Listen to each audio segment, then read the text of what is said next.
So if you want to apply foundation makeup like a pro, it all starts with perfectly prepped skin. Here with the how-to is makeup artist Madee Stecker. So, we've been talking about this a lot, right? Yeah. What are the things you need to do to get your skin in the best shape before you ever put anything on it?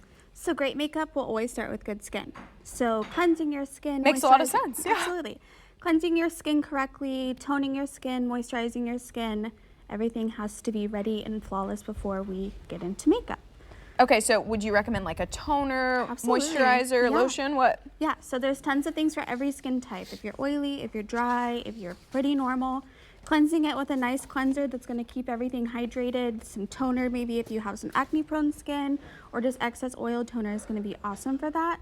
And then of course your moisturizer. Keeping your skin hydrated is key for flawless foundation. Okay, so even start with drinking water and of course like using the lotions too. Now we've got some primers, right? And I know a huge question for me, probably a lot of ladies if you're at the makeup store, how do I know which primer is going to work the best with my skin? Yeah, so some of the primers that we have here today are primers that I keep in my makeup kit at all times. We have some hydrating primer for somebody that's really dry and maybe feels like their foundation is kind of cracking throughout their day. Some extra hydration on top of your moisturizer is great. Okay. We have a mattifying primer for somebody that maybe feels like they get really shiny throughout their day, which is me. And then we have another primer that's really good for kind of all skin types. This is going to lock in your foundation all day.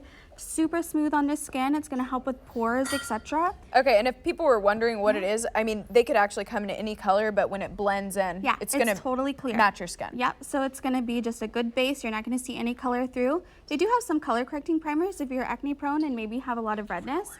And then we have some illuminating primers, which are really, really beautiful for someone that maybe is a little dull and wants some radiance to come through their foundation. Okay, and you kind of have this like dewier look, so would you go with something like a radiant base or would you want to shift to something more matte to like keep everything? Yeah, so I actually use two, and you can kind of, makeup has no rules. So I use a mattifying primer on my T-zone, and then I'll use a radiant primer on my drier areas just to kind of give me some luminosity. Okay, and then when it comes to actually putting the makeup on, you've got a couple different options. Yeah, so kind of depending on what kind of coverage you'd like, I have 3 different options. A sponge is always a great option. Get your sponge wet. I can't say how important that is. Yeah. Get your sponge wet, and then we have some awesome brushes. This is going to give you a nice full coverage because of how dense the brush is.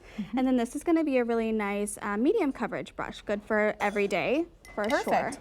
Okay, and then we're looking at some setting powders and maybe even something. Is this the all-nighter spray? Yeah. Okay, so this is awesome for locking everything into place.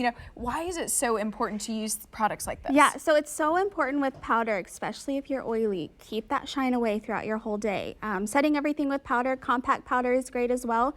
Just kind of locks everything in.